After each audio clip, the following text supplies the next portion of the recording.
नमस्कार, news top 10 मध्ये आपलं स्वागत. मी प्रज्ञा. पाहणार आहोत सुरुवातीलाच राजकीय बातम्या न्यूज टॉप 10 मध्ये. मनोज जरांगे आणि सरकारच्या शिष्टमंडळाची चर्चा काल निष्फळ. तर जरांगे परभणी आणि लातूर जिल्ह्याच्या दौऱ्यावर. मनोज जरांगे या सभेत कोणती भूमिका मांडणार याकडे लक्ष. सगळे सोयऱ्यांना प्रमाणपत्र द्या, अन्यथा आपलं जमणार नाही. जरांगे ठाम. पत्नी, आत्या, मामासह रक्ताच्या नातलगांना प्रमाणपत्र द्या, जरांगेंची मागणी.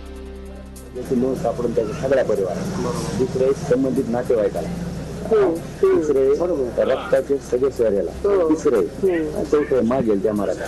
सरकारचा शब्द घेतलेला आहे तुम्ही. नोंद त्या नोंदीच्या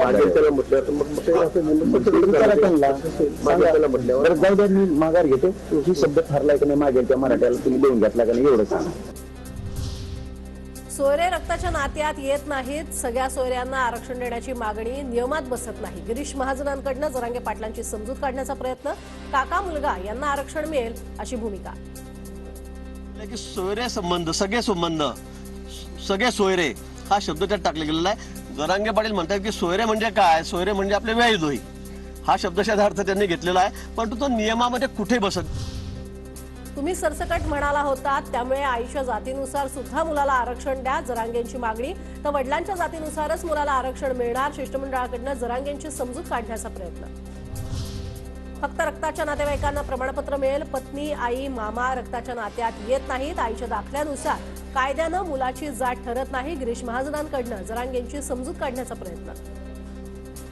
म्हणजे वडील असतील, म्हणजे माणूस असेल तर त्याच्याच रक्तवंशाळीतले सगळे सोयरे म्हणजे मुलीकडच्या नाही.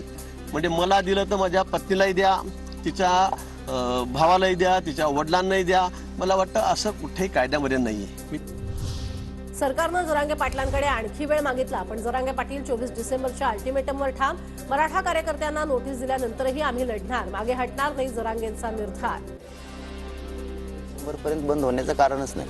कारण 24 डिसेंबर पर्यंत जर सरकारला शब्द दिलाय तर मराठा समाज शब्द कधीच फिरविणार नाही. 24 डिसेंबर पर्यंत त्यांना वेळ दिलाय. त्यांचे शब्द आहेत, त्यांनी ते मध्ये घ्यावेत एवढीच मराठा समाजाची विनंती आहे त्यांना. बाकी दुसरं काहीच नाही.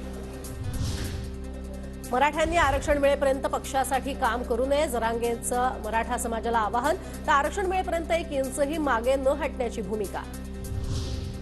मराठवाड्यातल्या हजारो मराठा कार्यकर्त्यांना पोलिसांची नोटीस. मनोज जरांगे यांच्या 24 डिसेंबरच्या अल्टिमेटमवरनं पोलिसांची खबरदारी. मराठा आंदोलकांवरती पोलिसांची करडी नजर. जोपर्यंत सरकार 50% मर्यादा वाढवत नाही तोपर्यंत मराठा आरक्षण देणं अवघड. जातनिहाय जनगणना करण्याची काँग्रेसची भूमिका. अशोक चव्हाण यांची प्रतिक्रिया. बाद में जब तक गवर्नमेंट ऑफ इंडिया इसमें कोऑपरेट नहीं करती है, जब तक उसकी कानूनी तब्दीली नहीं लाती है, तब तक 50% का सीलिंग जब तक है, तब तक ये करने के लिए कई बाधाएं हैं. ये कांग्रेस पार्टी ने कहा कि ये कास्ट वाइज सेंसस किया जाए. कास्ट वाइज सेंसस करने के बाद ही आपको पता चल जाएगा कि किसकी कम्युनिटी की कितनी लोग हैं, उसके अनुसार रिजर्वेशन देने की बात है. तो कांग्रेस पार्टी का स्टैंड बड़ा क्लियर है. कांग्रेस पार्टी मराठा आरक्षण के समर्थन में है.